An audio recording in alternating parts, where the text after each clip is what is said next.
1 दिसंबर से भारत में कई महत्वपूर्ण बदलाव होने जा रहे हैं जो वित्तीय नियमों और उपभोक्ता सेवाओं से संबंधित हैं। इन बदलावों का सीधा असर लोगों की रोज़मर्रा की ज़िंदगी और जेब पर पड़ने वाला है। तो आइए जानते हैं इन बदलावों के बारे में विस्तार से। एलपीजी सिलेंडर की कीमत में बदलाव होने जा रहा है, यानी कि हर महीने की 1 तारीख को ऑयल मार्केटिंग कंपनियां एलपीजी सिलेंडर की कीमतों में बदलाव करती हैं। 1 दिसंबर से घरेलू एलपीजी सिलेंडर की कीमतों में बढ़ोतरी हो सकती है, क्योंकि पिछले कुछ महीनों से घरेलू 14 किलो वाले सिलेंडर की कीमत में कोई बदलाव नहीं हुआ था। इसके अलावा 19 किलो वाले कमर्शियल सिलेंडर की कीमत में भी पिछले महीने बदलाव हुआ था। इसके साथ ही विमान उद्योग में इस्तेमाल होने वाले एटीएफ एविएशन टर्बाइन फ्यूल की कीमत में बदलाव हो सकता है, जिसका असर फ्लाइट टिकट की कीमतों पर भी पड़ सकता है।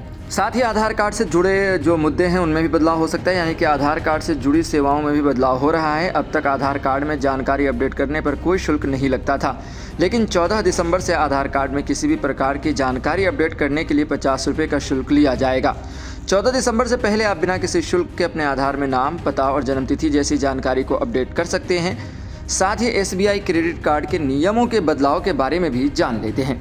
जी हाँ, देश के सबसे बड़े बैंक भारतीय स्टेट बैंक क्रेडिट कार्ड से जुड़ा एक महत्वपूर्ण बदलाव हो रहा है।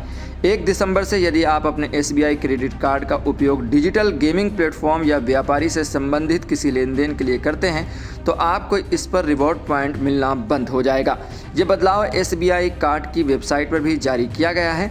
इस बदलाव का उद्देश्य डिजिटल गेमिंग और संबंधित लेन देन को सीमित करना है।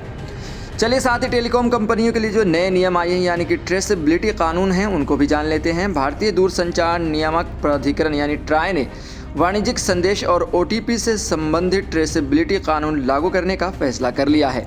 इस कानून का उद्देश्य टेलीकॉम कंपनियों द्वारा भेजे गए सभी संदेशों को ट्रेस करना है, ताकि फिशिंग और स्पैम लेन देन को रोका जा सके। हालांकि इस बदलाव का एक प्रभाव यह भी हो सकता है कि अब यूजर्स को ओटीपी प्राप्त करने में थोड़ी देरी हो सकती है।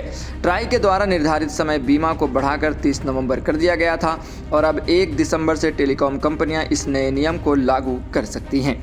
वहीं ऑनलाइन ट्रांजैक्शन के नियमों में भी बदलाव हो रहे हैं, यानी कि 1 दिसंबर से भारत में ऑनलाइन ट्रांजैक्शन से जुड़े नियमों में बदलाव की उम्मीद है। भारतीय रिजर्व बैंक ने इंटरनेट बैंकिंग यानी यूपीआई और अन्य डिजिटल भुगतान प्लेटफॉर्म्स के लिए अतिरिक्त सुरक्षा उपाय लागू करने के निर्देश दिए हैं। इसके उद्देश्य साइबर अपराधों को रोकना और डिजिटल भुगतान को और अधिक सुरक्षित बनाना है। वहीं जीएसटी से जुड़े मुद्दों में भी कुछ बदलाव हो सकते हैं, यानी कि 1 दिसंबर से जीएसटी यानी गुड्स एंड सर्विसेज टैक्स से जुड़े कुछ नए नियम भी लागू हो सकते हैं। इनमें व्यापारियों के लिए फाइलिंग की प्रक्रिया को आसान बनाने और डिजिटल भुगतान को बढ़ावा देने से जुड़े नियम शामिल हो सकते हैं। इसके साथ ही छोटे व्यापारियों और सेवा प्रदाताओं के लिए कुछ राहत की घोषणा भी की जा सकती है।